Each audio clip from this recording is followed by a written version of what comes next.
Hello students, hello everyone, कैसे हो आप सब। स्वागत है आप सभी का टीचर्स अड्डा के शानदार प्लेटफॉर्म पर। आज हम करने वाले हैं हमारे यूजीसी नेट पेपर 2 कॉमर्स के previous year questions. Yes, previous year questions की हमारी जो सीरीज़ है वो चल रही है। जो हमारा नवंबर 2017 का एग्ज़ाम हुआ था प्रीवियस ईयर, उस पेपर की हमारी सीरीज़ चल रही है और आज ये सीरीज़ आपकी कंप्लीट हो जाएगी, यानी कि कंप्लीट 125। इस सीरीज़ में हमने कितने क्वेश्चंस किए हैं? 125, जो कि आज की हमारी सीरीज़ करते ही आज आपके 125 प्रीवियस ईयर जो क्वेश्चंस है वो क्या हो जाएंगे? कंप्लीट। क्या हो जाएंगे? कंप्लीट। तो अगर गाइज आपने अब से पहले की वीडियोस नहीं देखी है तो प्लीज़ उन वीडियोस को देखना, लाइक करना और शेयर करना और चैनल को ज़रूर सब्सक्राइब कर लेना। और आपका जितना भी फ्रेंड सर्कल है, जिस भी सोशल मीडिया पे आप कनेक्टेड हो, इन वीडियोस को उन सभी के साथ शेयर कीजिए। मुझे भरोसा है आप बिल्कुल शेयर करोगे और लाइक भी करोगे। तो करते हैं गाइज स्टार्ट आज का हमारा सेशन। और इस सेशन में आज हमारा फर्स्ट क्वेश्चन है, असर्शन 2 आपके पास की दी गई है, असर्शन और रीजनिंग दी गई है। The matter of succession planning is often deferred. क्या कहा गया है कि उत्तराधिकार योजना का विषय बहुधा स्थगित किया जाता है, कि जो हमारी सक्सेशन प्लानिंग है उसको हम क्या कर सकते हैं? स्थगित कर सकते हैं, यानी कि उसको फ्यूचर डेट के लिए टाल सकते हैं। ये आपका क्या कहा गया है? असर्शन में कहा गया है। रीजन में क्या कहा गया? The succession correct charts need utmost confidentiality, कि जो सक्सेशन चार्ट है हमारा उसमें हमें ज़्यादा से ज़्यादा क्या चाहिए? कॉन्फिडेंशियलिटी चाहिए, यानी कि उत्तराधिकार चार्ट में अत्यधिक गोपनीयता रखने की आवश्यकता होती है। तो कौन सी स्टेटमेंट आपकी सही है और कौन सी आपकी गलत है, और जो रीज़न है वो असर्शन को सपोर्ट कर रहा है या नहीं कर रहा, ये इसमें आपसे पूछा गया है। तो गाइस फटाफट आंसर कीजिए। आफरीन एंड मोहित फटाफट आंसर कीजिए। आपके अकॉर्डिंग कौन सी स्टेटमेंट सही है, कौन सी स्टेटमेंट आपकी गलत है, कि सक्सेशन प्लानिंग क्या है, क्या उसको स्थगित किया जा सकता है, और जो सक्सेशन चार्ट है वो उसमें ज़्यादा से ज़्यादा गोपनीयता कॉन्फिडेंशियलिटी की नीड होती है या नहीं होती। फटाफट आंसर कीजिए गाइस। क्या आंसर रहेगा आपका? तो आंसर रहेगा, answer is 2। Answer is 2। Second is your answer. A is correct but R is not the correct reasoning of it, की ए स्टेटमेंट तो आपकी सही है, लेकिन जो रीजन दिया गया है कि सक्सेशन चार्ट में सबसे ज़्यादा कॉन्फिडेंशियलिटी की हमें नीड है, वो हमारा सही नहीं है। सक्सेशन प्लानिंग को हम डेफर कर सकते हैं, यानी कि फ्यूचर के लिए टाल सकते हैं। ठीक है गाइस, तो बढ़ते हैं हमारे नेक्स्ट क्वेश्चन की तरफ। नेक्स्ट क्वेश्चन है आपका, Bethel Main of USA was the pioneer of which one of the following laboratory training methods of employee training, कि अमेरिका का बेथेल में निम्नलिखित में से किस कर्मचारी प्रशिक्षण की प्रयोगशाला प्रशिक्षण पद्धतियों का प्रवर्तक था? Transactional analysis, critical incident technique, business game और टी ग्रुप्स। बताओ स्टूडेंट्स, हरी अप। क्या आंसर रहेगा आपका? मोहित सिंह और आफरीन दोनों का बिल्कुल सही आंसर आया है। नेक्स्ट क्वेश्चन है, नेक्स्ट क्वेश्चन के लिए आंसर दीजिए। क्या रहेगा गाइज आपका आंसर? कि Bethel Maine of USA was the pioneer of which one of the following laboratory training method of employ training. कौन सा मेथड आपका अमेरिका के बेथेल में से किस कर्मचारी प्रशिक्षण की प्रयोगशाला प्रशिक्षण पद्धतियों का प्रवर्तक था? सह व्यवहारिक विश्लेषण, महत्वपूर्ण घटना तकनीक, व्यवसायिक खेल और टी समूह। बताओ स्टूडेंट्स, हरी अप। क्या आंसर रहेगा? मोहित सिंगला का आंसर आ रहा है सेकंड, आफरीन भी कह रही है सेकंड, और आपका आंसर है आपका टी ग्रुप। आंसर रहेगा आपका T group. T group is your correct answer. T group is your correct answer. T group क्या था? आपका पायनियर था। क्या था आपका? Pioneer in the Bethel Maine of USA. बढ़ते हैं हमारे नेक्स्ट क्वेश्चन की तरफ। नेक्स्ट क्वेश्चन है आपका, which of the following statements relating to appraisal methods are not correct. क्या पूछा गया कि आपको 4 स्टेटमेंट दी गई और पूछा गया कि इनमें से कौन से आपके अप्रेजल मेथड में से सही नहीं है। अप्रेजल मेथड में से सही नहीं है।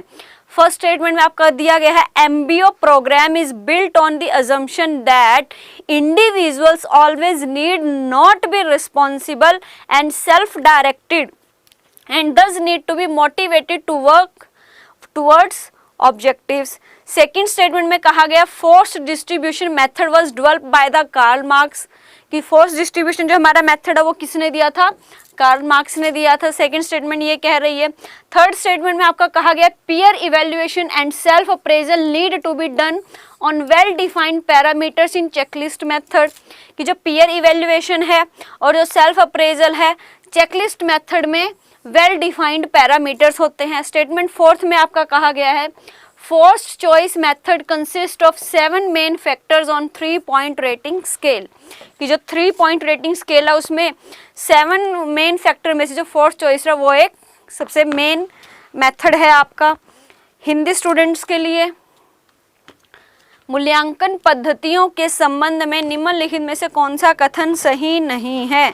बताओ स्टूडेंट्स कि एमबीओ कार्यक्रम का निर्माण इस मान्यता पर होता है कि व्यक्ति को सदा ही उत्तरदायी और स्वयं निर्देशित होने की आवश्यकता नहीं होती है और इस प्रकार उद्देश्यों के प्रति कार्य करने की अभिप्रेरणा की आवश्यकता होती है। ये आपके फर्स्ट स्टेटमेंट में कहा गया है। सेकेंड स्टेटमेंट में कहा है जबरन वितरण पद्धति का विकास कार्ल मार्क्स के द्वारा किया गया था। थर्ड स्टेटमेंट में कहा गया समकक्ष मूल्यांकन और स्वयं मूल्यांकन जांच सूची पद्धति में सुपरिभाषित मानदंडों पर करने की आवश्यकता होती है। और लास्ट है आपका जबरन चयन पद्धति में 3 बिंदु के श्रेणीकरण पैमाने पर 7 मुख्य कारक शामिल होते हैं। बताओ स्टूडेंट्स क्या आंसर रहेगा, क्या आंसर रहेगा? हरी अप गाइस, क्या कौन सी स्टेटमेंट आपकी सही नहीं है, ये आपसे क्वेश्चन में पूछा गया है। कौन सी स्टेटमेंट सही नहीं है? मोहित सिंगला कह रहे हैं सेकंड, यानी कि थर्ड और फोर्थ सही नहीं है। तो देखते हैं गाइस क्या आंसर है इसका। आंसर है आपका fourth. Fourth is your correct answer, यानी कि चारों की चारों स्टेटमेंट हमारी क्या है, गलत। कोई भी स्टेटमेंट हमारी सही नहीं है और यही आपसे क्वेश्चन में पूछा गया था कि कौन सी स्टेटमेंट आपकी सही नहीं है। तो चारों की चारों जो स्टेटमेंट है वो आपकी क्या है, गलत है, क्योंकि इसमें कहा गया है कि आवश्यकता नहीं होती, जबकि व्यक्ति को ऑलवेज उत्तरदायी भी और सेल्फ निर्देशित होने की आवश्यकता होती है। जबरन वितरण पद्धति का कार्ल मार्क्स के द्वारा नहीं किया गया। ठीक है, तो बढ़ते हमारे नेक्स्ट क्वेश्चन की तरफ। नेक्स्ट क्वेश्चन है हमारा मैचिंग लिस्ट। आपको क्या दिया गया है, match the main concerns of HRD sub system in list 1 with list 2 and choose the correct code of matching. आपको फर्स्ट लिस्ट को सेकंड लिस्ट के साथ मैच करना है। Individual career, development of team, socialization of organization, management of organization. Individual career किसके ऊपर depend करता है, कमिटमेंट और इंटीग्रेशन की। एक इंडिविजुअल का जो करियर है, कि जो इंडिविजुअल है वो कितना कमिटेड है अपने काम को लेकर और कितना एकाग्र है, इंटीग्रेटेड कितना है। Development of teams, development of teams A का आएगा आपका थर्ड। ए का थर्ड आपका एक ही ऑप्शन में है। हिंदी स्टूडेंट्स के लिए व्यक्ति की जीवन वृत्ति, आफरीन और मोहित सिंगला दोनों का आंसर आ गया थर्ड ऑप्शन, बिल्कुल सही answer. Third is your correct answer. बढ़ते हैं नेक्स्ट क्वेश्चन की तरफ। नेक्स्ट क्वेश्चन में अगेन आपका matching list, match the list 1 with the list 2। Subsistence theory क्या कहती है, क्या कहती है subsistence theory? Surplus value theory of wages क्या कह रही है, वेज फंड थ्योरी क्या कहती है, रेजिड्यूल क्लेमेंट थ्योरी क्या कहती है, ये आपसे क्वेश्चन में पूछा गया है। सब्सिस्टेंस थ्योरी हिंदी स्टूडेंट्स के लिए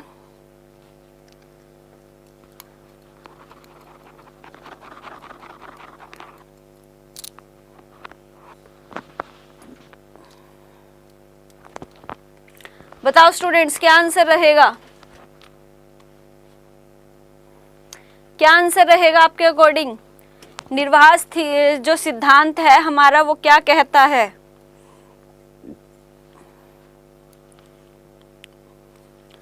सब्सिस्टेंस थ्योरी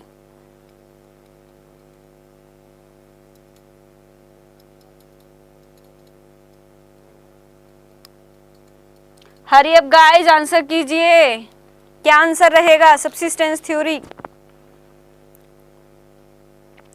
आफरीन कह रही है सेकंड।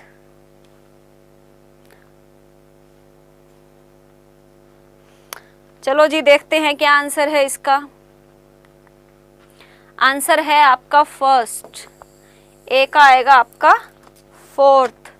निर्वाह सिद्धांत कहता है श्रम का स्वाभाविक मूल्य, श्रम का स्वाभाविक मूल्य। मजदूरी का मूल्य आधिक्य सिद्धांत आपका कहता है जनसंख्या में वृद्धि निर्वाह के स्तर को नीचे ले आती है। मजदूरी का मूल्य आधिक्य सिद्धांत जनसंख्या में वृद्धि निर्वाह के स्तर को नीचे ले आती है। सी का आपका रहेगा जी फर्स्ट, मजदूरी कोष सिद्धांत। पूंजीपति पहले पूर्व निर्धारित आय आधिक्य को अलग रख लेता और उसके पश्चात मजदूरी को निर्धारित करता है, राइट। और डी का आपका रहेगा थर्ड, अवशेष दावाकर्ता सिद्धांत, उद्योग के उत्पादन पर दावित शेष, रेजिड्यूल क्लेमेंट। तो ये था आपका आंसर फर्स्ट। बढ़ते हैं नेक्स्ट क्वेश्चन की तरफ। नेक्स्ट क्वेश्चन आपका कहता है स्टेटमेंट फर्स्ट और सेकंड आपको दी गई है, आपको बताना है कौन सी स्टेटमेंट आपकी सही है, कौन सी स्टेटमेंट आपकी गलत है। पहली स्टेटमेंट में कहा गया selection of wrong criteria during performance appraisal can result in serious dysfunctional consequences, कि अगर हम कार्य निष्पादन मूल्यांकन के दौरान गलत मानदंड के चयन से गंभीर अप्रकार्यात्मक परिणाम निकल सकते हैं। कि अगर हम जो हमारा परफॉर्मेंस अप्रेजल के टाइम पे अगर हम क्या है रॉन्ग क्राइटेरिया को सेलेक्ट करते हैं तो उससे हमारे जो रिजल्ट है वो क्या रहेंगे, बहुत ही सीरियस रिजल्ट हमें मिल सकते हैं। यानी कि अगर हम परफॉर्मेंस अप्रेजल के टाइम पे अगर हम जो क्राइटेरिया है वो क्राइटेरिया क्या करते हैं, गलत यूज करते हैं, गलत सेलेक्ट करते हैं, तो उसके जो रिजल्ट है वो बहुत ही ज़्यादा सीरियस रहेंगे। तो ये स्टेटमेंट तो है आपकी सही कि जब आप परफॉर्मेंस अप्रेजल कर रहे हैं और आपने अगर गलत क्राइटेरिया यूज़ किया है परफॉर्मेंस को अप्रेज करने के लिए, परफॉर्मेंस को चेकआउट करने के लिए, तो उसके जो रिजल्ट है वो आपको क्या रहेंगे, सीरियस। तो फर्स्ट स्टेटमेंट आपकी सही। सेकंड देखते हैं, सेकंड में कहा गया generally the evaluator becomes more critical about performance evaluation technique rather than which criteria need to be evaluated, कि सामान्यतः मूल्यांकनकर्ता जिस मानदंड का मूल्यांकन करना है उसकी अपेक्षा कार्य निष्पादन मूल्यांकन तकनीक को अधिक महत्वपूर्ण मानता है, उसको अधिक महत्वपूर्ण मानता है। बताओ स्टूडेंट्स क्या आंसर रहेगा इसका। सेकंड स्टेटमेंट आपकी सही है या गलत है, कि सामान्यतः मूल्यांकनकर्ता जिस मानदंड का मूल्यांकन करता है उसकी अपेक्षा किसको यूज करता है, वो जो कार्य निष्पादन है, performance evaluation technique rather than which criteria need to be evaluated, की परफॉर्मेंस इवैल्यूएशन को ज्यादा महत्वपूर्ण मानता है as compare to criteria used. तो आंसर रहेगा आपका आंसर फर्स्ट, कि दोनों की दोनों जो स्टेटमेंट है वो आपकी क्या है, बिल्कुल सही। दोनों कथन आपके क्या है, सही है। फर्स्ट स्टेटमेंट भी सही है और सेकंड भी सही है। आफरीन का आंसर आया, दोनों सही है, बोथ आर राइट, बिल्कुल सही आंसर। गाइस थोड़ा जल्दी रिप्लाई किया करो आप दोनों। बढ़ते हैं नेक्स्ट क्वेश्चन की तरफ। नेक्स्ट क्वेश्चन हमारा 4 स्टेटमेंट हमें दी गई और आपसे पूछा है कि कौन सी स्टेटमेंट सही नहीं है, which of the statements are not correct, ये आपसे पूछा गया है।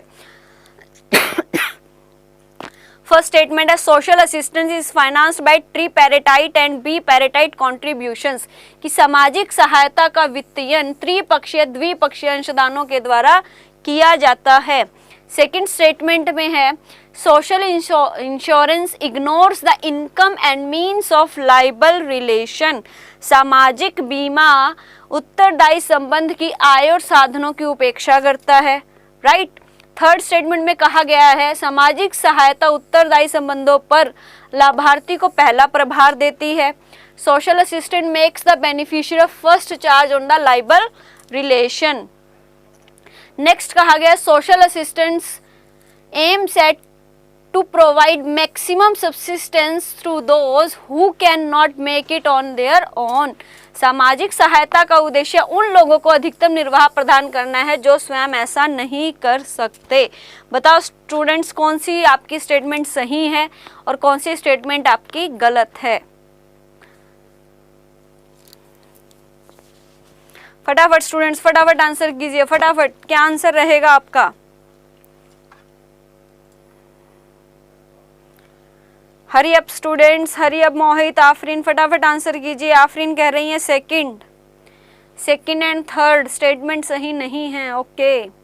मोहित आपका क्या आंसर है। आंसर है जी third, first and fourth statement is not correct. First and fourth statement is not correct, ये दोनों सही हैं और फर्स्ट और फोर्थ आपकी गलत है। फर्स्ट एंड फोर्थ आपकी गलत स्टेटमेंट्स हैं। तो बढ़ते हैं नेक्स्ट क्वेश्चन की तरफ। नेक्स्ट क्वेश्चन है आपका, according to which one of the following theories differences in nominal interest rate be eliminated in the exchange rate, कि निम्नलिखित में से किस सिद्धांत के अनुसार विनिमय दर में मामूली ब्याज दरों का अंतर समाप्त हो जाता है। निम्नलिखित में से किस सिद्धांत के अनुसार विनिमय दर में मामूली ब्याज दरों का अंतर समाप्त हो जाता है? Leontief paradox, trade theory, Fisher effect, economic theory, purchasing power parity theory and combined equilibrium theory. बताओ स्टूडेंट्स क्या आंसर रहेगा? गाइस फटाफट आंसर कीजिए, क्या आंसर रहेगा? कौन सी सिद्धांत के अनुसार विनिमय दर में मामूली ब्याज दरों का अंतर समाप्त हो जाता है? इसका आंसर रहेगा आपका, answer is second Fisher effect. Economic theory के अकॉर्डिंग जो हमारे डिफरेंसेस इन नॉमिनल रेट्स है will be eliminated in the exchange rate. Fisher effect के कारण, फिशर इफेक्ट के अनुसार विनिमय दर में मामूली ब्याज दरों का अंतर समाप्त हो जाता है। बढ़ते हैं नेक्स्ट क्वेश्चन की तरफ। नेक्स्ट क्वेश्चन है आपका, according to purchasing power parity theory the level of foreign exchange rate determine by which of the following. जो हमारी परचेजिंग पावर पैरिटी थ्योरी है उनमें, उसके अनुसार लेवल ऑफ फॉरेन एक्सचेंज किसके द्वारा निर्धारित किया जाता है? क्रय शक्ति समता सिद्धांत के अनुसार विदेश विनिमय दर स्तर निम्नलिखित में से किससे निर्धारित होता है? घरेलू सीमा कीमत स्तर में विदेशी कीमत स्तर का भाग देने से, डिडक्ट करने से। बताओ स्टूडेंट्स क्या आंसर रहेगा आपका? फर्स्ट, सेकंड, थर्ड और fourth. Purchasing power parity theory, purchasing power parity theory के according the level of foreign exchange rate is determine by which of the following. वो डिटरमिन किया जाता है आपका डोमेस्टिक प्राइस लेवल को divided by foreign price level. Domestic price level divided by foreign price level. तो first is your correct answer. First is your correct answer. First is your correct answer. बढ़ते हैं next question की तरफ। Next question है आपका, match करना है आपको लिस्ट 1 को लिस्ट 2 के साथ मैच करना है। इसमें कहा गया है it अबॉलिशेस all restrictions on trade among the members, कि जितने भी मेंबर कंट्रीज हैं उन सभी कंट्रीज में सभी का जितने भी रेस्ट्रिक्शंस हैं उन सबको खत्म कर दिया जाता है। ऐसा किस मार्केट में किया जाता है? कॉमन मार्केट में, इकोनॉमिक यूनियन में, फ्री ट्रेड एरिया में या कस्टम यूनियन में? बताओ स्टूडेंट्स कि जितने भी रेस्ट्रिक्शंस हैं उन सभी रेस्ट्रिक्शंस को क्या है, जितनी मेंबर कंट्रीज हैं उन सभी मेंबर कंट्रीज में से ख़त्म कर दिया जाता है। ऐसा होता है आपका फ्री ट्रेड एरिया में। अगर आपका फ्री ट्रेड एरिया है तो it अबॉलिशेस all restrictions on trade among the members. तो ए का आपका रहेगा थर्ड। ए का रहेगा third. It not only eliminates all restrictions on trade among member but also adopts a uniform commercial policy against the non members. इसका आपका रहेगा custom union. Custom union में क्या होता है कि ये सिर्फ अपने जो भी ट्रेड के रिगार्डिंग जितनी भी रेस्ट्रिक्शंस है सिर्फ उसी को नहीं, सिर्फ जो आपकी ट्रेड यूनियन जो आपकी ट्रेड है ट्रेड पॉलिसीज है सिर्फ उसी से रिलेटेड सारी रेस्ट्रिक्शंस को नहीं एलिमिनेट किया जाता, बल्कि जो नॉन मेंबर्स है उनके लिए एक यूनिफॉर्म कमर्शियल पॉलिसी भी बनाई जाती है। राइट। उसके बाद है C, it allows free movement of labour and capital within the common market. Absolutely common market C का रहेगा आपका फर्स्ट, कि जो कॉमन मार्केट है उसमें जो लेबर और कैपिटल है उसका फ्रीली मूवमेंट होता है। राइट। उसके बाद है D, it achieve some degree of harmonisation of national economic policies through a common central bank unified monetary policy and fiscal policy, that is your economic union. तो answer is third. एक ही option में आपका third था, तो third is your correct answer. Good evening students, good evening.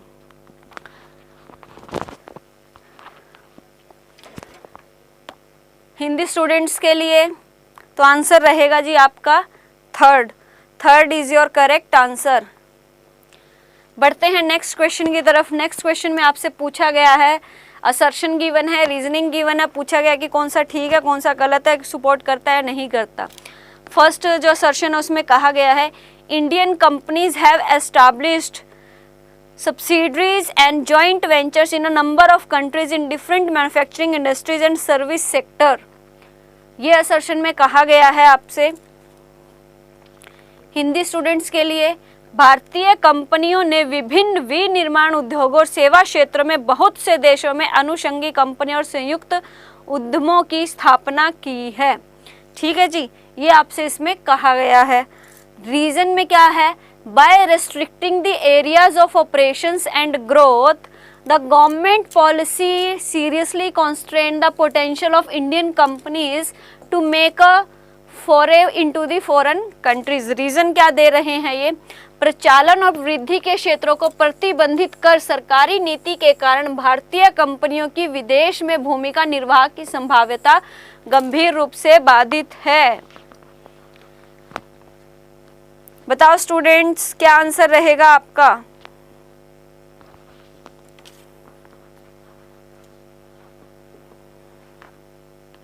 क्या answer रहेगा students, हरी अब फटाफट कमेंट कीजिए।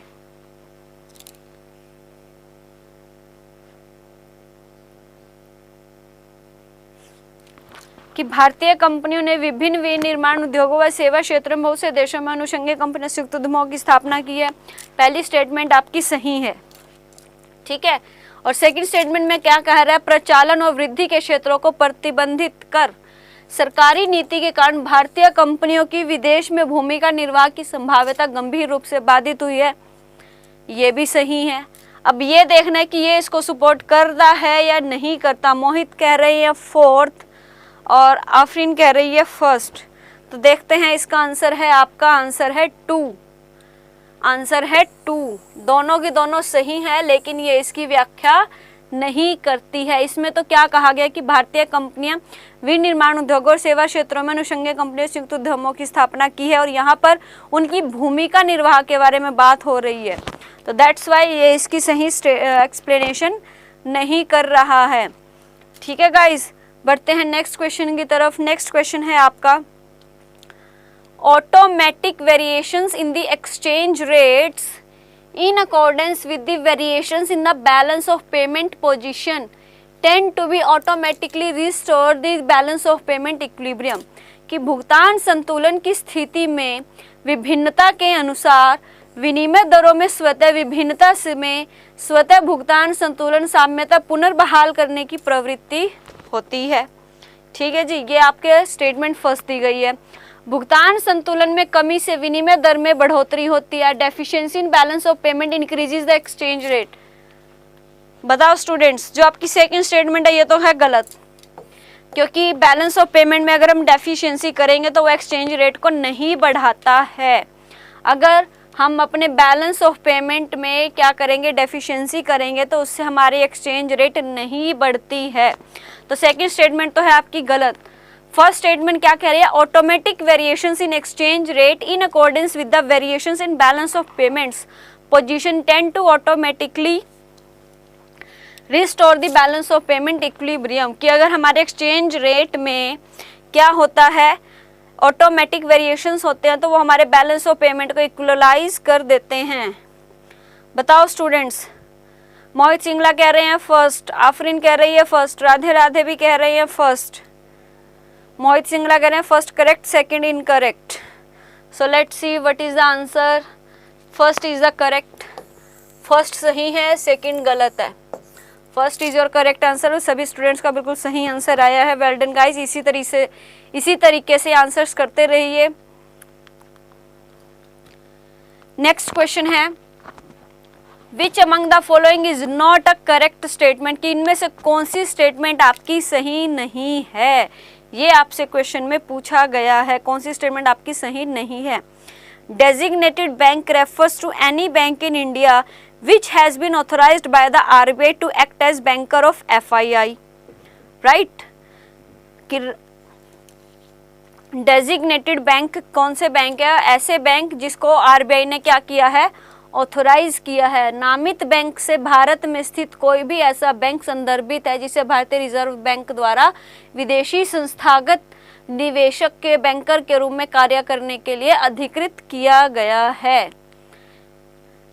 सेकेंड स्टेटमेंट में आपसे कहा गया है domestic custodian includes any person carrying on the activities of providing custodial services in respect of securities, कि डोमेस्टिक कस्टोडियन में क्या क्या इंक्लूड किया जाता है? ऐसा पर्सन जो ऐसी एक्टिविटीज कर रहा है जो कस्टोडियल सर्विसेज देता है, किसके रिस्पेक्ट में? सिक्योरिटीज के रिस्पेक्ट में। ये आपकी कहती है सेकेंड स्टेटमेंट कि अंतर्देशीय अभिरक्षक में प्रतिभूतियों के मामले में अभिरक्षा सेवा प्रदान करने की गतिविधियों को जारी रखने वाला कोई व्यक्ति शामिल है। थर्ड स्टेटमेंट कह रही है sub account includes those institutions established or incorporated in India whether incorporated or not on whose behalf investments are proposed to be made in India by the FIIs, कि उप खाता में भारत में स्थापित अथवा शामिल की गई वैसी संस्थाएं भले ही वे शामिल की गई हो अथवा नहीं, जिनकी ओर से विदेशी संस्थागत निवेशकों द्वारा भारत में निवेश किए जाने का प्रस्ताव है, शामिल है। और फोर्थ स्टेटमेंट आपकी कहती है अ डोमेस्टिक पोर्टफोलियो मैनेजर और domestic asset management company shall also eligible to be registered as FII to manage the funds of sub accounts, कि अंतर्देशीय पोर्टफोलियो मैनेजर अथवा अंतर्देशीय परिसंपत्ति प्रबंध कंपनी उप खाता की निधियों के प्रबंधन के लिए विदेशी संस्थागत निवेश रूप में पंजीकृत किए जाने के लिए भी योग्य होगी। बताओ स्टूडेंट्स कौन सा आंसर आपका सही रहेगा? कौन सी स्टेटमेंट आपकी सही है और कौन सी स्टेटमेंट आपकी गलत है? और आपसे क्वेश्चन में पूछा कि कौन सा कथन सही नहीं है। फटाफट गाइस हरी अप आंसर कीजिए अपना कमेंट। आपके अकॉर्डिंग क्या आंसर रहेगा इसका?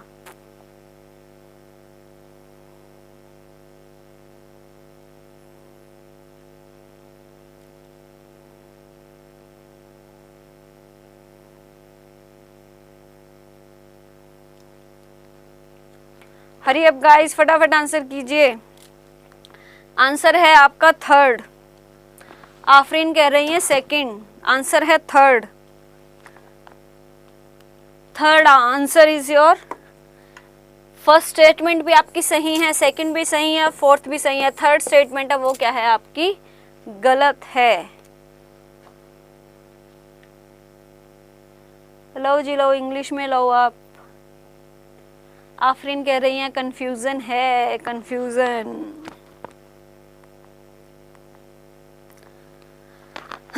बढ़ते हैं हमारे नेक्स्ट क्वेश्चन की तरफ। नेक्स्ट क्वेश्चन है identify the incorrect statement from the following, कि कौन सी स्टेटमेंट हमारी गलत है। ये आपसे क्वेश्चन में पूछा गया है। Broken date contract is a full month forward contract, कि जो ब्रोकन डेट संविदा है वो पूर्ण मासिक अग्रिम संविदा है। Currency arbitrage refers to the making profit by buying a currency cheap in one market and selling it dear in the other market at a particular point of time। जो second statement है वो आपकी क्या है? सही है बिल्कुल। ठीक है, सेकंड स्टेटमेंट आपकी क्या है? Currency arbitrage. आर्बिट्रेज मेथड में क्या होता है कि जो हमारी चीप मार्केट है वहाँ से हम करेंसी को परचेज करते हैं और जहाँ पर मार्केट में प्राइसेस क्या है? ज़्यादा है, हाई है, वहाँ पर हम उसको क्या कर देते हैं? सेल कर देते हैं। तो सेकंड स्टेटमेंट आपकी सही। और क्वेश्चन में आपसे पूछा गया कि इनकरेक्ट कौन सी है? थर्ड है आपकी currency future market refers to organized foreign exchange market where a fixed amount of a currency is exchanged on a fixed maturity date in the pit। Future market मैंने आपको उस दिन बताया था कि करेंसी फ्यूचर मार्केट रेफर्स क्या है? Organised foreign exchange market, जहां पर एक fix amount of currency is exchange on a fixed maturity date. बिल्कुल सही है ये भी। Currency options market refers to market for the exchange of currency where the option buyer enjoy the privilege of not exercising the option if the rate is not favorable। कि मुद्रा विकल्प बाजार का संबंध मुद्रा विनिमय बाजार से है जहां क्रेता को अनुकूल दर नहीं उपलब्ध होने की दशा में विकल्प का उपयोग नहीं करने का विशेषाधिकार उपलब्ध होता है। तो ये स्टेटमेंट भी आपकी क्या है? बताओ स्टूडेंट सही है या गलत है? कौन सी स्टेटमेंट आपके अकॉर्डिंग सही है और कौन सी स्टेटमेंट आपकी गलत है, ये आपसे पूछा गया है। कौन सी स्टेटमेंट आपकी गलत है, ये आपसे क्वेश्चन में पूछा गया है। बताओ स्टूडेंट्स, हरी अप। क्या हुआ स्टूडेंट्स, आंसर क्यों नहीं कर रहे आप सब? क्वेश्चन समझ में नहीं आ रहे? तो आंसर है जी आपका फर्स्ट। फोर्थ भी ठीक है, थर्ड भी ठीक है, सेकंड भी ठीक है, लेकिन जो फर्स्ट है वो आपका क्या है, गलत। Broken date contract is a full month forward contract, ये आपकी सही स्टेटमेंट नहीं है, वो आपकी क्या है, सही स्टेटमेंट नहीं है। बढ़ते हैं नेक्स्ट क्वेश्चन की तरफ। नेक्स्ट क्वेश्चन है आपका, dividend declared by unit trust of India और बाय म्यूचुअल फंड इज, कि जो यूनिट ट्रस्ट ऑफ इंडिया या फिर म्यूचुअल फंड जो डिविडेंड डिक्लेयर करता है वो हमारा फुल्ली एग्जम्प्ट होता है in the hand of unit holder, fully taxable होता है यूनिट होल्डर के हाथ में, या fully exempt in the hand of individual unit holder and fully taxable in the hand of institutional unit holder. कि जो इंडिविजुअल यूनिट होल्डर है उनके हाथ में तो क्या रहेगा, एग्जम्प्ट रहेगा, और जो इंस्टीट्यूशनल यूनिट होल्डर्स है उनके हाथ में क्या रहेगा, फुल्ली टैक्सेबल। फोर्थ में आपसे कहा गया है, included in the GTI but a deduction is allowed under section 80L, कि इनमें से कौन सा सही है, ये आपसे क्वेश्चन में पूछा गया है। कि जो dividend unit trust of India के द्वारा या म्यूचुअल फंड के द्वारा डिक्लेयर किया जाता है वो आपका क्या रहता है, fully exempt in the hand of unit holders, fully exempt in the hand of unit holders, की जो यूनिट होल्डर्स है उनके हाथ में आपका क्या रहेगा, वो फुल्ली एग्जम्प्ट रहेगा। क्या रहेगा, वो फुल्ली एग्जम्प्ट। तो आंसर है जी आपका first, first is your correct answer. बढ़ते हैं हमारे नेक्स्ट क्वेश्चन की तरफ। नेक्स्ट क्वेश्चन क्या कहता है, लिस्ट 1 को लिस्ट 2 के साथ मैच करना है। Salary, bonus, commission etcetera received by a working partner from the firm, की एक वर्किंग पार्टनर को फर्म से अगर सैलरी, बोनस और कमीशन रिसीव होते हैं तो उसको हम कहाँ पर लगाएंगे, कहाँ पर डाला जाता है। कि एक फर्म से एक वर्किंग पार्टनर को जो भी सैलरी, कमीशन, बोनस मिलता है वो आपका कहाँ पर टैक्सेबल होगा, वो टैक्सेबल होगा आपका income from business and profession. Income from business and profession, कि जो भी एक फर्म में जो भी वर्किंग पार्टनर है उसको जो भी सैलरी, बोनस, कमीशन मिल रही है वो आपका किस में टैक्सेबल होगा, income from business and profession. Pension received by the widow of a government employ, की गवर्नमेंट एम्प्लॉय की जो विडो है उसको पेंशन जो रिसीव होती है वो जाएगी आपकी इनकम फ्रॉम अदर सोर्सेज में। कहाँ जाएगी वो आपकी, income from other sources. Profits on the sale of machinery used in business, की बिजनेस में जिस मशीनरी को आप यूज कर रहे हो उसके ऊपर जो आपका प्रॉफिट है वो प्रॉफिट आपका कहाँ जाएगा, income from capital gain, short term capital gain. कि अगर आप बिजनेस में किसी मशीनरी को यूज कर रहे हो फिर आप उसको सेल कर देते हो तो उसका आपका रहेगा इनकम फ्रॉम कैपिटल गेन।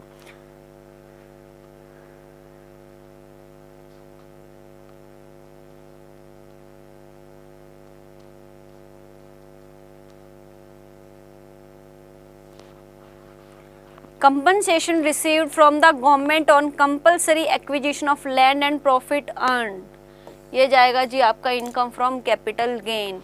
तो आंसर हो गया जी आपका fourth, fourth is your correct answer, fourth is your correct answer, fourth is your correct answers. Hindi medium students, Afreen आपके लिए क्या कहा गया है इसमें, कार्यरत साझे द्वारा फर्म से प्राप्त वेतन, बोनस और कमीशन आपके जो उसका बिजनेस है, व्यापार और पेशे से आय है उसमें शामिल की जाती है। सरकारी कर्मचारी की विधवा द्वारा जो प्राप्त पेंशन है वो आपकी कहाँ जाएगी, अन्य स्रोतों से, क्योंकि हमारे टैक्स में क्या है 5 सोर्सेज होते हैं। फर्स्ट होता है income from salary, second head होता है हमारा income from business and profession, third होता है हमारा income from house property, fourth होता है हमारा इनकम फ्रॉम कैपिटल गेन और लास्ट होता है हमारा इनकम फ्रॉम अदर सोर्सेज। कि अगर सैलरी हेड में कि अगर आप किसी पर्सन के अंडर वर्क कर रहे हो तो आपको जितनी भी सैलरी मिलती है वो आपकी इनकम फ्रॉम सैलरी हेड में टैक्सेबल होगी। अगर आपके पास क्या खुद का घर है, इनकम फ्रॉम हाउस प्रॉपर्टी, और आपने उस घर को क्या है किराए पे चढ़ा रखा और आपको रेंटल इनकम रिसीव हो रही है, उस टाइप की सारी इनकम आपकी जाएंगी इनकम फ्रॉम हाउस प्रॉपर्टी में। अगर आपकी अपना खुद का बिजनेस करते हो या आप किसी प्रोफेशन में हो, तब आपकी जो जितनी भी इनकम है, जो भी आपकी इनकम है, वो सारी की सारी आपकी जाएगी income from business and profession में। कैपिटल गेन में अगर आपके पास कोई भी इन्वेस्टमेंट है, कोई भी प्रॉपर्टी वगैरह है, कोई भी मशीनरी है, बिल्डिंग है, और अगर आप उसको क्या कर देते हो, सेल कर देते हो, क्या करते हो आप उसको अगर सेल करते हो, तो सेल करने से जो अमाउंट आपको मिलेगी, जो प्रॉफिट आपको होगा, वो प्रॉफिट आपका जाता है इनकम फ्रॉम कैपिटल गेन में। और इन चारों सोर्सेज के अलावा अगर आपके पास कोई भी इनकम जनरेट होती है, तो वो सारी की सारी इनकम आपकी इनकम फ्रॉम अदर सोर्सेज में टैक्सेबल होती है। तो यही आपसे पूछा गया था इस क्वेश्चन में कि एक जो साझेदार है, ठीक है, जो वर्किंग पार्टनर है, वो एक फर्म से उसको जितनी भी सैलरी, बोनस, कमीशन, क्योंकि फर्म क्या एक बिजनेस है, तो वो उसकी जो जितनी भी सैलरी, बिजनेस है, सैलरी है, वेतन है, कमीशन है, वो सारा उसको कहाँ से आएगा, व्यापार और पेशे से आय में कैलकुलेट होगा उसका। सरकारी कर्मचारी अन्य स्रोतों से आए, व्यापार में प्रयुक्त मशीनरी के विक्रय से लाभ वो अल्पकालीन रहेगा, और भूमि के अनिवार्य अधिग्रहण होने के फलस्वरूप सरकार से प्राप्त क्षतिपूर्ति पर लाभ पूंजी लाभों से आए। तो आंसर रहेगा जी आपका fourth, answer is fourth. Next question है आपका, which of the following will be considered as tax planning effort. किसे हम टैक्स प्लानिंग एफर्ट कहते हैं, कि इनमें से कौन सा हमारा टैक्स प्लानिंग मेथड है। Tax planning method, tax planning का मतलब क्या होता है कि पहले तो ये समझो कि टैक्स प्लानिंग क्या होती है। टैक्स प्लानिंग का मतलब है कि हमें जो टैक्स के रूल्स हैं, रेगुलेशंस है, जितनी भी उसकी डिडक्शंस है, जितनी भी उसकी एग्जम्पशंस है, उनको इस तरीके से यूज़ करना है कि हमारा जो टैक्स है, जो हमारी टैक्स की लायबिलिटी है, वो कम से कम हो जाए। यानी कि जितने भी हमारे इनकम टैक्स में हमें एग्जम्पशंस मिल रही हैं, डिडक्शंस मिल रही है, और जितने भी हमारे टैक्स के रूल्स और रेगुलेशंस हैं, उनको हमें इस तरीके से प्लान आउट करना है कि हमें कहाँ पर इन्वेस्टमेंट करनी चाहिए जिससे हमें मैक्सिमम टू मैक्सिमम डिडक्शन मिले, राइट, हमें मैक्सिमम से मैक्सिमम एग्जम्पशंस मिले।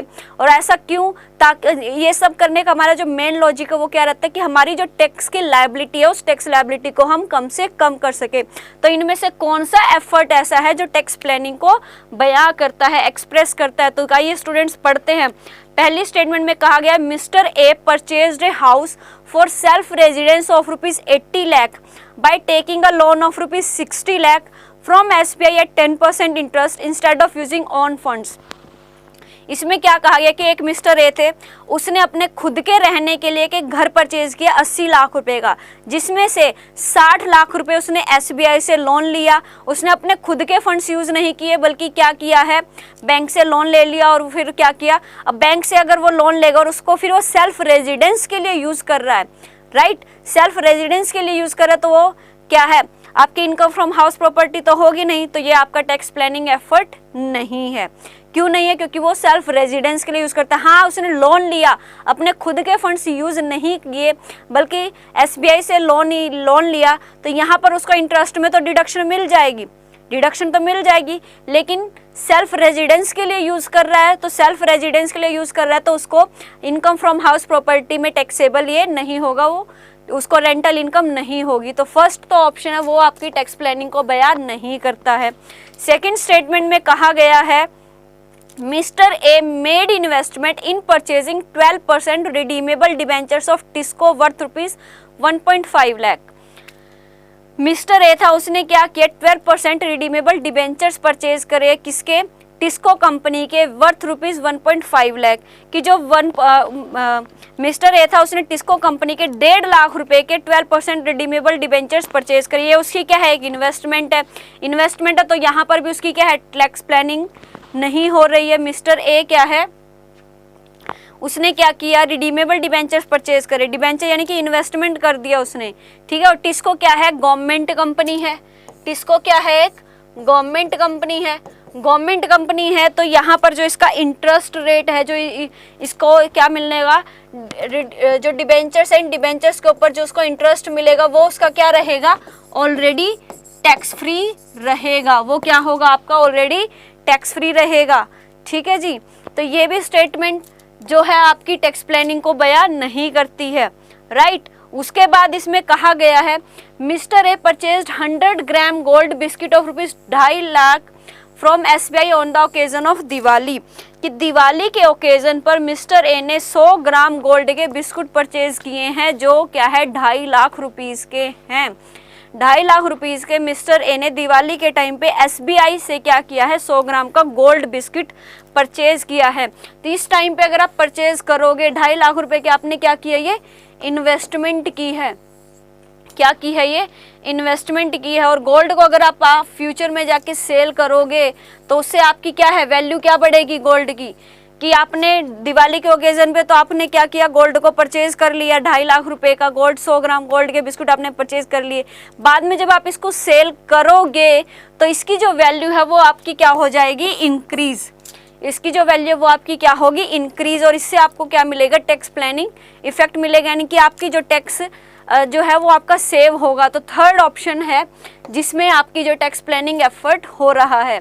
उसके बाद है मिस्टर ए ने 1 करोड़ रुपए की परचेजिंग 5 एकड़ of agriculture land in his native village in गया, कि मिस्टर ए ने गया में 1 करोड़ रुपए की 5 एकड़ की एग्रीकल्चर लैंड परचेज करी है। तो ये भी आपका क्या है, टैक्स प्लानिंग एफर्ट नहीं है। तो ओनली थर्ड ऑप्शन है जहां पर आपकी टैक्स प्लानिंग हो रही है। तो answer is third. Third is your correct answer. Third is your correct answer. बढ़ते हैं नेक्स्ट क्वेश्चन की तरफ। नेक्स्ट क्वेश्चन क्या कहता है, असर्शन और रीजनिंग आपको दी गई है। If the interest is payable outside India tax must be deducted at sources, कि अगर इंडिया के बाहर आप इंटरेस्ट पे कर रहे हो तो आपको TDS काटना जरूरी है। TDS काटना जरूरी है कब, अगर आप इंटरेस्ट की क्या कर रहे हो, पेबल कर रहे हो आउटसाइड इंडिया की। अगर आप इंटरेस्ट इंडिया के बाहर पे करते हो तो आपको टैक्स डिडक्ट करना जरूरी है। बिल्कुल सही है ये स्टेटमेंट। उसके बाद कहा गया if tax has not been deducted at source, कि अगर टैक्स डिडक्टेड सोर्स पे डिडक्ट नहीं किया गया है, the amount paid as interest will not be allowed as deduction in computing business income, कि अगर आप TDS नहीं काटते हो तो जो अमाउंट आपको पे की जाएगी बिजनेस इनकम को कंप्यूट करते हुए उसकी आपको डिडक्शन नहीं मिलेगी। बिल्कुल सही। अगर आप TDS नहीं काटोगे तो आपको जो इंटरेस्ट है उसकी डिडक्शन बिजनेस इनकम को कैलकुलेट करते हुए नहीं मिलेगी। तो दोनों के दोनों स्टेटमेंट सही है और दोनों वो उसको क्या कर रही है, एक्सप्लेन भी कर रही है। तो आंसर रहेगा आपका फर्स्ट, कि दोनों स्टेटमेंट सही है और RA की सही व्याख्या करता है। क्योंकि अगर आप बाहर भी भुगतान कर रहे हो तो आपको TDS काटना ज़रूरी है, और अगर आप TDS नहीं काटोगे तो जो भी आपकी इनकम है वो इनकम को कैलकुलेट करते हुए आपको डिडक्शन नहीं मिलेगी, आपको डिडक्शन नहीं मिलेगी। तो first is your correct answer. Next question है, under the income tax act 1961 the education cess of 2% plus 1% is calculated on the amount, कि जो आपका एजुकेशन सेस है, जो क्योंकि ये एग्ज़ाम क्या है आपका नवंबर 2017 का, तो उस टाइम पर आपका जो एजुकेशन सेस है वो 3% लगाया जाता था, राइट। तो वो एजुकेशन सेस किस पर लगाया जाता है, इनकम टैक्स पर, ग्रॉस टोटल इनकम पर, income tax plus surcharge if any या टैक्सेबल इनकम, किस पर लगाया जाता है जो हमारा एजुकेशन सेस है? बताओ students, hurry up.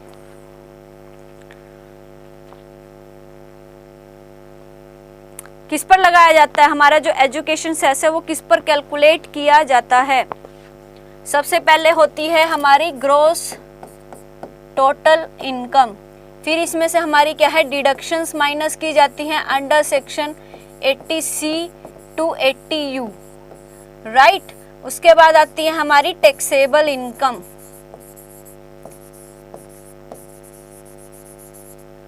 Right. Taxable income आ गई हमारी, टैक्सेबल इनकम आ गई हमारी। टैक्सेबल इनकम के बाद स्टूडेंट्स मोहित सिंगला और आफरीन अंजुम दोनों के दोनों कह रहे हैं कि जो हमारा इनकम टैक्स होता है उस इनकम टैक्स पर हमारी एजुकेशन सेस कैलकुलेट किया जाता है। जी नहीं गाइस, आप दोनों का आंसर क्या है, गलत है। आंसर है आपका सही सेकंड, कि इनकम टैक्स प्लस सरचार्ज, अगर कोई सरचार्ज भी है तो इनकम टैक्स प्लस सरचार्ज अगर कोई है तो उन दोनों को मिला के जो अमाउंट आएगी उसके ऊपर आपका एजुकेशन सेस कैलकुलेट किया जाता है। सिर्फ इनकम टैक्स पे कैलकुलेट नहीं किया जाता, इनकम टैक्स प्लस सरचार्ज। वैसे तो जो इंडिविजुअल है, ठीक है, इंडिविजुअल है, कंपनी है, फर्म है, कोई भी, अगर उनके ऊपर सरचार्ज लगता है, सरचार्ज कब लगता है, जब आपकी जो इनकम है वो 1 करोड़ आपकी कुछ लिमिट्स है, उस लिमिट से अगर ज़्यादा चली जाए तो आपके ऊपर सरचार्ज लगाया जाता है।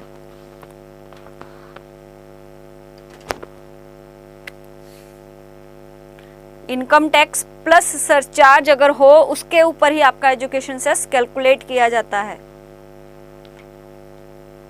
कंपनीज हो, आपकी फर्म हो, कोई इंडिविजुअल, अगर उनकी जो इनकम है उनकी एक लिमिट होती है कि अगर इतनी लिमिट के बाद आपकी क्या होती है, इनकम जाती है।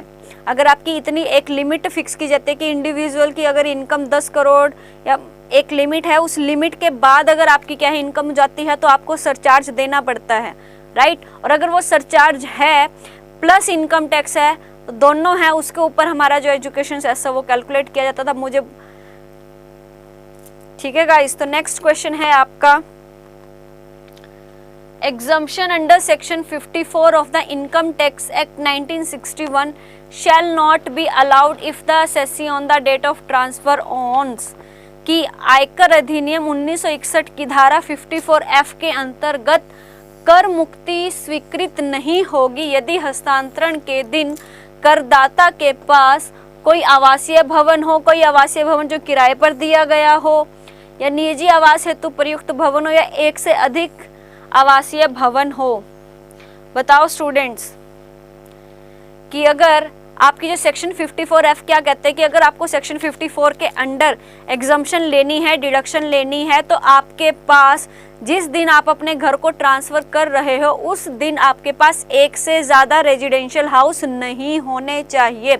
ये इसकी क्या है, एक कंडीशन है कि अगर आपको सेक्शन 54 के अंडर क्या लेनी है, एग्जम्पशन लेनी है, राइट, कोई डिडक्शन लेनी है, तो आपको डेट ऑफ ट्रांसफ़र के दिन आपके पास क्या एक से ज़्यादा रेजिडेंशियल हाउस नहीं होने चाहिए, एक से ज़्यादा रेजिडेंशियल हाउस नहीं होने चाहिए। तो आंसर 4 इज़ योर करेक्ट, एक से ज़्यादा रेजिडेंशियल हाउस नहीं होने चाहिए। अगर आपके पास एक से ज़्यादा रेजिडेंशियल हाउस है तो आपको डिडक्शन नहीं मिलेगी। डिडक्शन सिर्फ कब मिलेगी, अगर आपके पास सिर्फ एक हाउस है, सिर्फ एक हाउस है तो ही आपको डिडक्शन मिलेगी। अगर आपके पास एक से ज़्यादा रेजिडेंशियल हाउस होंगे तो आपको डिडक्शन नहीं मिलेगी। ये इसकी एक कंडीशन है। जब हम कॉमर्स की क्लास लेंगे, इनकम टैक्स में आपको करवाऊंगी तो उसमें हम आपको बताऊंगी कि सेक्शन 54 क्या कहता है, आपको डिडक्शन कब मिलेगी, उसकी क्या क्या कंडीशंस हैं। एक कंडीशन यही है कि आपके पास डेट ऑफ ट्रांसफ़र के दिन एक से ज़्यादा रेजिडेंशियल हाउस नहीं होने चाहिए। बढ़ते हैं नेक्स्ट क्वेश्चन की तरफ।